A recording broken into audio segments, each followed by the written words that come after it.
कक्षा 12वीं कॉमर्स, विषय व्यवसाय अध्ययन का अध्याय 1 चल रहा था, प्रबंध की प्रकृति एवं महत्व। आज इसका थर्ड क्लास है।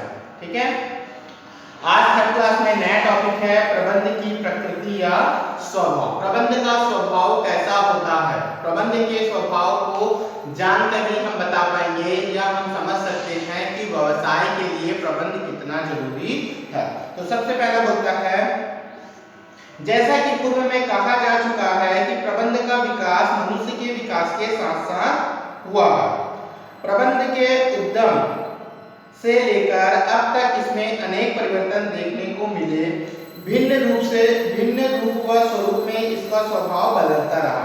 जैसे जैसे मानव सभ्यता का विकास हुआ, आवश्यकता के अनुरूप आवश्यकताओं का स्थान लेना प्रारंभ किया, वैसे वैसे प्रबंध की महत्व में वृद्धि होती गई।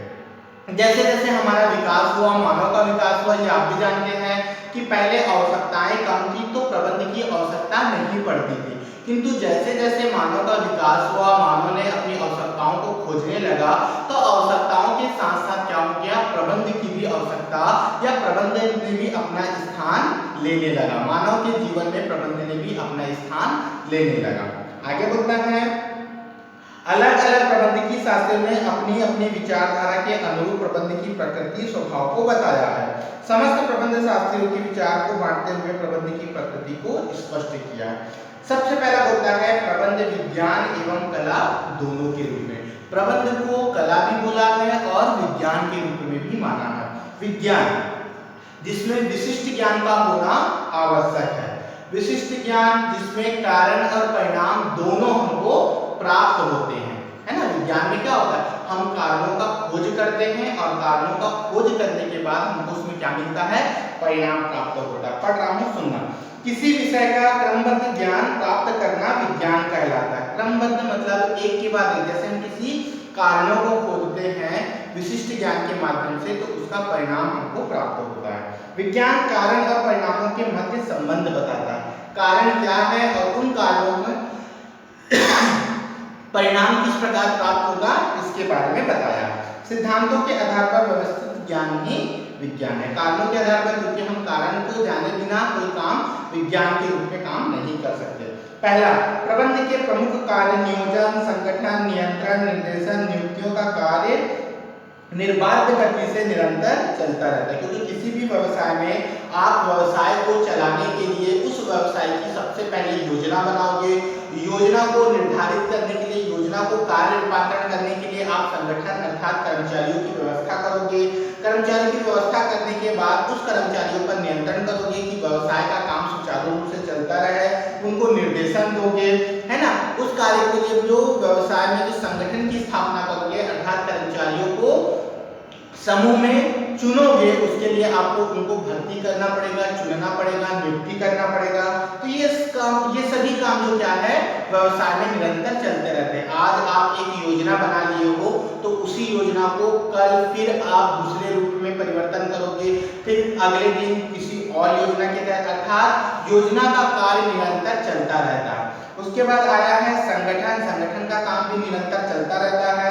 नियंत्रण आज कर लिए और कल नहीं करेंगे ऐसा नहीं होता। नियंत्रण का कार्य भी व्यवसाय में निरंतर चलता रहता है कि रोज कर्मचारियों पर नियंत्रण रखना है कि किसी काम को करने में कितना समय लगेगा, किस तरीके से काम पूरा होगा, उस काम को करने में कौन कौन सी कठिनाई हमारे व्यवसाय में आ रही है, उस कठिनाई को किस प्रकार हम दूर करेंगे, ये सब नियंत्रण के अंतर्गत आता है। तो ये काम एक दिन नहीं होता, ये कंटिन्यू निरंतर चलता रहता है ना।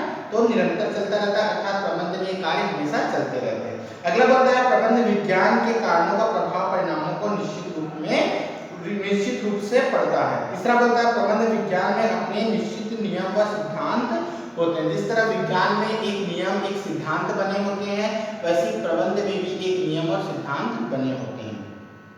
उसके बाद आता है प्रबंध विज्ञान के समस्त नियम प्रयोग द्वारा स्वसिद्ध किया है। कुछ अपवादों को छोड़कर इसके नियम संपूर्ण विषय में समान रूप से लागू होते हैं। जैसे प्रबंध हर एक क्षेत्र, हर एक स्थान, हर एक वर्ग के लिए जरूरी है। ठीक। अगला बोलता है आंकड़ों की प्रवृत्ति के आधार पर प्रबंध में पूर्वानुमान हमेशा लगाए जाते हैं। उपयुक्त तथ्यों से स्पष्ट है कि प्रबंध एक विज्ञान है।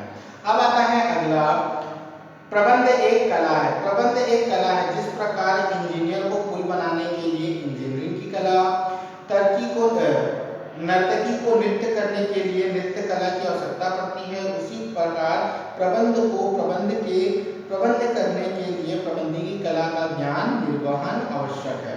जॉर्ज आर टेरी के अनुसार चातुर्य के प्रयोग से वांछनीय परिणाम प्राप्त करना ही कला है। अर्थात आप किसी कार्य को कितने और अच्छे तरीके या कितने और अच्छे ढंग से कर सकते हो जिससे आपको अच्छे से अच्छा परिणाम प्राप्त हो, ये आपका कला है। जैसे मैंने एक दिन उदाहरण दिया था आपको कि यदि आप एक पेंटर हो, है ना, अगर आपको पेंटिंग बनाना है किंतु पेंटिंग के बारे में आप जानकारी नहीं रखते हो, तो आप जो पेंटिंग बनाओगे वो पेंटिंग आपके अनुसार सही है, किंतु यदि कोई चित्रकार या पेंटर अगर उस चित्र को बनाएगा तो बहुत अच्छे ढंग से, बहुत अच्छे तरीके से उसको बना सकता है। अर्थात किसी कार्य को किस अच्छे ढंग से किया जा सके, ये कला के अंतर्गत आता है।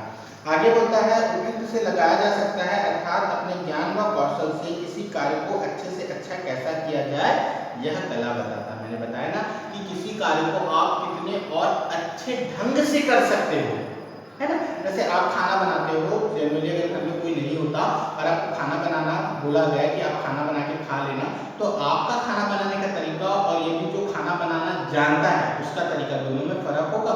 आप भी खाना बनाओगे और आप खा सकते हो, किंतु जो दूसरा होगा वो कितने अच्छे तरीके से उस खाने को बनाएगा, अर्थात खाना बनाने में टेस्ट भी आएगा, नमक मिर्चा मसाला परफेक्ट होगा, ना कोई एक्स्ट्रा सामान उसमें डलेगा, किंतु कितना अच्छे तरीके से खाना बन जाता है। तो वही एक कला है कि किसी कार्य को आप और कितने अच्छे ढंग से कर सकते हो। प्रबंध कला की बताता है, पहला प्रबंध कार्य कुंडा रचनात्मक होती है। प्रबंध में सैद्धांतिक व व्यावहारिक ज्ञान दोनों होते हैं। प्रबंध के कार्य करने में श्रेष्ठ विधि बताई जाती है। प्रबंध में अनुमान लगाए जाते हैं। प्रबंध का ज्ञान किसी अनुभव द्वारा होता है। प्रबंध कार्य व्यक्तिगत दक्षता व ज्ञान पर निर्भर होता है। उपयुक्त तथ्यों की विशेषता से प्रबंध एक कला है। ठीक, उसके बाद आता है प्रबंध कला एवं विज्ञान। उपयुक्त कला विज्ञान के पक्ष में तर्क विपरीत व्याख्या के पश्चात हम निष्कर्ष में पहुंचते हैं कि प्रबंध को ना तो विज्ञान के रूप में नकारा जा सकता है और ना ही कला के रूप में। दोनों तत्वों का समावेश, मतलब दोनों तत्व हमारे प्रबंध में देखने को मिलते हैं, इसलिए हम कह सकते हैं कि प्रबंध कला और विज्ञान दोनों है।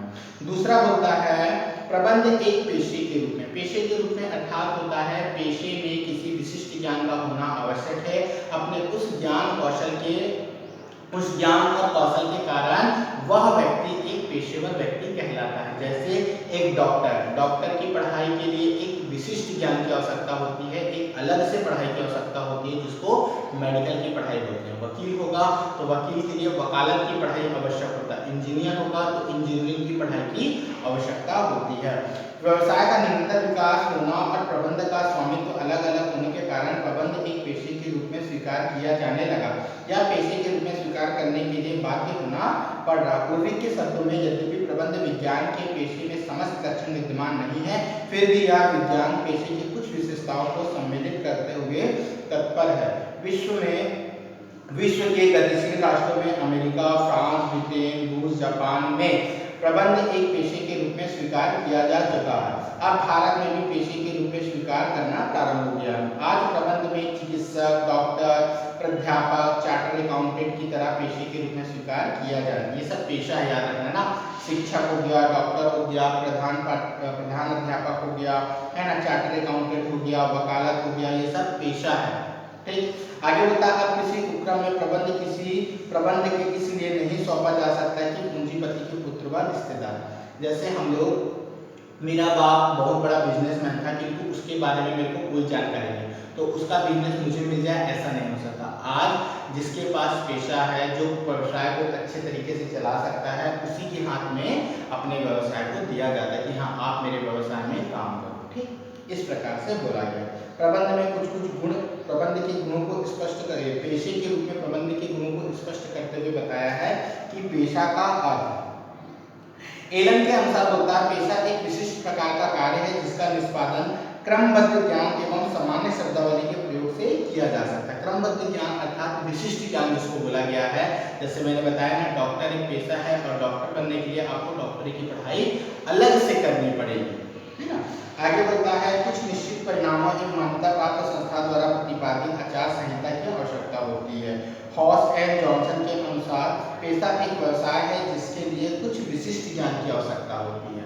जैसे भी बताया ना, वकालत वकील होगा तो वकालत की पढ़ाई, डॉक्टर होगा तो मेडिकल की पढ़ाई, टीचर होगा तो बीएड की पढ़ाई, मतलब एक अलग विशिष्ट प्रकार की ज्ञान की आवश्यकता पड़ती है, जिसका समरूपता की उच्च उपाधि द्वारा समाज के एक संबंधित वर्ग की सेवा में प्रयोग किया जाता है। और ये सब क्या होते हैं? पेशेवर व्यक्ति होते हैं, पेशा जो हमारे समाज में सेवा देते हैं। डॉक्टर कमाता नहीं, बिजनेस नहीं करता, व्यापार नहीं करता, वो क्या करता? अपना सेवा देता है। डॉक्टर अपनी सेवा देता है, वकील अपनी सेवा प्रदान करता है, ठीक है।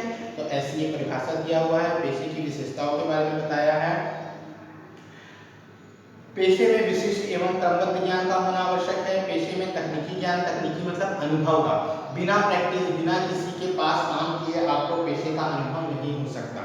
जैसे डॉक्टर है तो पढ़ाई करने के बाद उसको अनुभव लेना होगा, किसी के पास जाकर काम करना होगा, काम करते करते करते उसको काम का अनुभव होगा।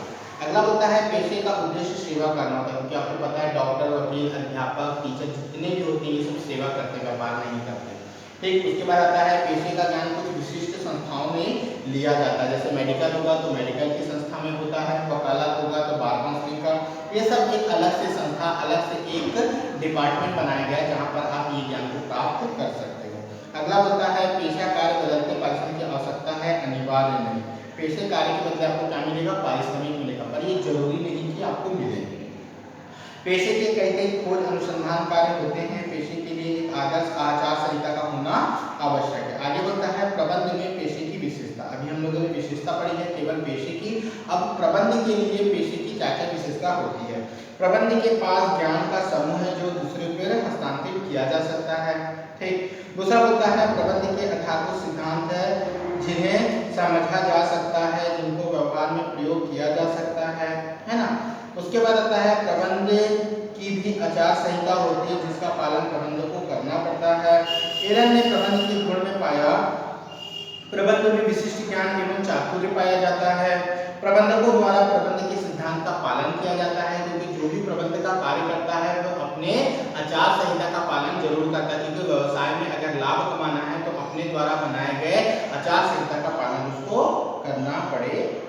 उसके बाद आता है, भारत में प्रबंध पेशे के रूप में, अगर भारत में अगर पेशे के रूप में प्रबंध को अपनाया गया है तो किस प्रकार उसके बारे में सोचा या विचार किया जाना चाहिए। कैसे होता है, भारत में प्रबंध पेशा है या नहीं, किस पेशे के रूप में मान्यता है या नहीं, इस संबंध में कुछ मतभेद कुछ विद्वानों ने बताया है ना। लुंडेस के अनुसार, लिटलेस के अनुसार, भारत के जिस रूप में औद्योगिक संगठनों में विकास हो रहा है इससे यह सिद्ध हो रहा है कि पेशाकारी प्रबंध केवल अस्तित्व में ही नहीं आया अपितु शीघ्रता से विकास को प्राप्त कर लेंगे। विश्व में सभी राष्ट्रों में प्रबंध का कार्य पेशेवर व्यक्ति द्वारा कराया जा रहा है, अर्थात प्रबंधकीय कार्य एवं दक्षता को प्राप्त करने हेतु व्यक्ति अपने संस्था जैसे भारतीय संस्थान, अंतर्राष्ट्रीय वैज्ञानिक संस्था परिषद, व्यावसायिक प्रबंध एवं प्रमाण पत्र के प्रबंध संबंधी ज्ञान प्राप्त कर उपक्रमों में प्रबंध के रूप में कार्य कर रहे हैं। उसके बाद अगला पॉइंट आता है, प्रबंध एक जन्मजात एवं अर्जित प्रतिभा। जन्मजात मतलब जन्म से ही, और अर्जित मतलब कहीं से ग्रहण करना। तो प्रबंध एक ऐसा गुण है जो बहुत लोगों के पास जन्म से ही होता है और कुछ लोग बाहर से ग्रहण करते हैं, ऐसा इसका स्वभाव है। मैं पूरा पढ़ूंगा नहीं, मैं केवल बता देता हूँ। जैसे कोई लोग इतने चतुर, इतने दिमागदार होते हैं कि वो बिना किसी के पास गए, कुछ सीखे बिना ही दूसरों को कितना अच्छे से कंट्रोल कर लेंगे।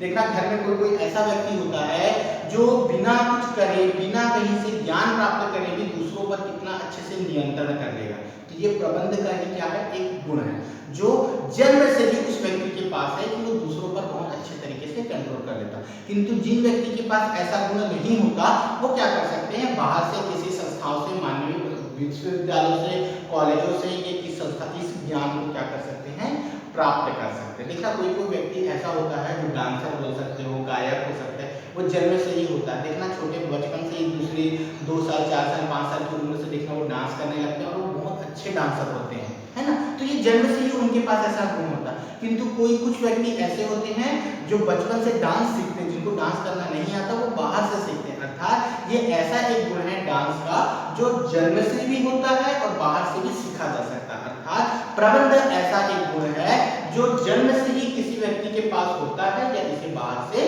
प्राप्त किया जा सकता है, इसलिए इसको प्रबंध को जन्मजात एवं अर्जित प्रतिभा के रूप में स्वीकारा गया है। अगला बनता है प्रबंध सार्वभौमिक। सार्वभौमिक का मतलब होता है सभी जगह। प्रबंध हर एक क्षेत्र में आपको देखने मिलेगा। जरूरी नहीं कि प्रबंध एक व्यवसाय में ही देखने को मिले, क्योंकि व्यवसाय है तो प्रबंध हो ऐसा जरूरी नहीं। प्रबंध व्यवसाय में है, व्यवसाय के साथ साथ आपको अस्पतालों में मिलेगा, स्कूलों में मिलेगा, इवन आपके घर में भी मिलेगा। आपका घर में भी एक प्रबंध की व्यवस्था होगी कि हर एक चीज व्यवस्थित रूप में होगा, हर एक नियम हर एक क्षेत्र में आपको देखने को मिलेगा। प्रबंध छोटा हो व्यवसाय छोटा हो या बड़ा, धर्म हो, मंदिर हो, मस्जिद हो, कहीं पर भी हो, प्रबंध आपको देखने को मिलेगा। अर्थात प्रबंध सार्वभौमिक। आप इसको पढ़ेंगे तो समझ में आ जाएगा। प्रबंध एक गत्यात्मक प्रक्रिया। गत्यात्मक का मतलब हो गतिमान। प्रबंध कभी रुकता नहीं है, प्रबंध हमेशा चलता रहता है। आज आप प्रबंध की व्यवस्था कर लिए, दिन भर आप उसको काम कर लिए और खत्म, दूसरे दिन क्या आप उसकी व्यवस्था नहीं करोगे? नहीं, आपको करना पड़ेगा। अर्थात प्रबंध कंटिन्यू चलते रहता है। प्रबंध एक प्रणाली है, मैंने बताया था, ठीक। तो नेक्स्ट क्लास में हम लोग क्लास 4 में प्रबंध प्रशासन अधिनियमात्मक तुलना करेंगे कि प्रबंध को प्रशासन के रूप में किस प्रकार बताया है, कि क्या जरूरी है कि प्रबंध प्रशासन की तरह कार्य करे या प्रबंध खुद अपने गुणों का व्याख्यान करे। क्लियर है? तो जितना मैंने समझाया उतना क्लियर है।